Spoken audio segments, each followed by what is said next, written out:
சொல்லுகிறார்கள். அவர்களுக்குள்ளே இவனுடைய பெருக்கத்தை கண்டு பயம் வருகிறது.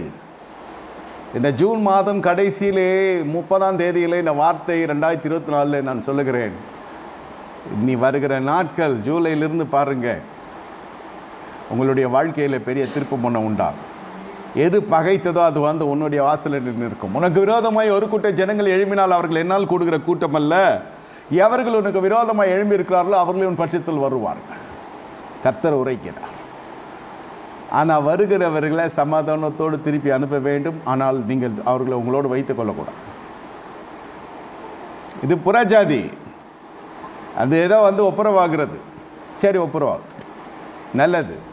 சமாதானம் பண்ணுகிறவர்கள் பாக்கியவான்கள், தேவனுடைய புத்திரர் எனப்படுவார்கள்.